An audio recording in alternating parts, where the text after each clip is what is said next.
চাপা বনে অলি শনে আজ লুকোচুরি লুকোচুরি। Flashback. Hello everyone, আসসালামু আলাইকুম and welcome back to my another video. আজকে কিন্তু নতুন একটি ভিডিও নিয়ে আমি হাজির হয়ে গিয়েছি। তো কথা না বাড়িয়ে চলুন মূল রেসিপিটা দেখে নেওয়া যাক। তো আজকে আমি ঘরেই তৈরি করব রেস্টুরেন্টের স্টাইলে পারফেক্ট ছোলা ভুনা। আর এই ছোলা ভুনার জন্য যা যা প্রয়োজন সব ইনগ্রেডিয়েন্টস কিন্তু আমি এখানে দিয়ে দিচ্ছি আর আপনাদের সাথে ভিডিওটা শেয়ার করে নিচ্ছি। তো প্রথমেই আমি একটা প্যানে পরিমাণ মতো সয়াবিন তেল দিয়ে দিয়েছি। তেলটা গরম হওয়ার সাথে সাথে আমি আগেই কেটে রাখা পেঁয়াজ আর কাঁচামরিচ দিয়ে দিলাম।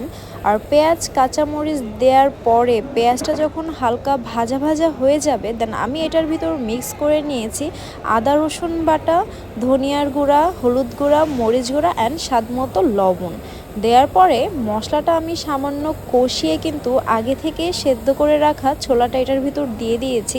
ছোলা ভুনাটা যাতে একটু আঠালো ধরনের হয় তার কারণে কিন্তু আমি আগে থেকে চটকে রাখা আলু দিয়ে দিলাম। আলু দেওয়ার পর আলুটাকে ছোলা আর মশলার সাথে খুব ভালোভাবে নেড়ে চেড়ে মিক্স করে নেব। এ পর্যায়ে আমি ছোলার ভিতর সামান্য পরিমাণে পানি দিয়ে দিচ্ছি যাতে ছোলাটা আরও ভালোভাবে সেদ্ধ হয়।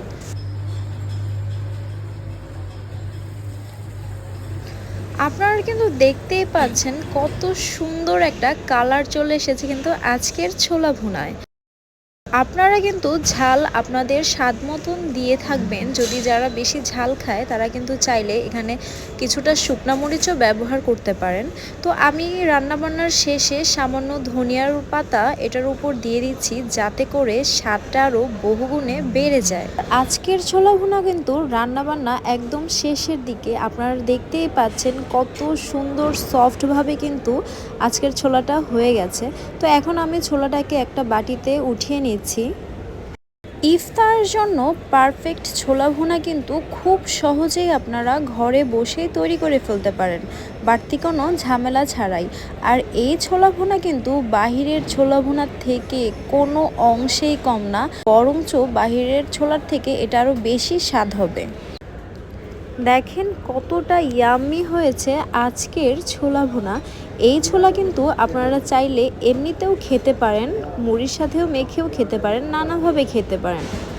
তো আজকের ভিডিওটা আপনাদের কাছে কেমন লেগেছে অবশ্যই কিন্তু কমেন্টস করে জানাতে ভুলবেন না। আর আজকের ভিডিওটা এখানেই শেষ করছি। আপনারা সবাই ভালো থাকবেন, সুস্থ থাকবেন আর সবাইকে রমাদান মোবারক। আল্লাহ হাফেজ।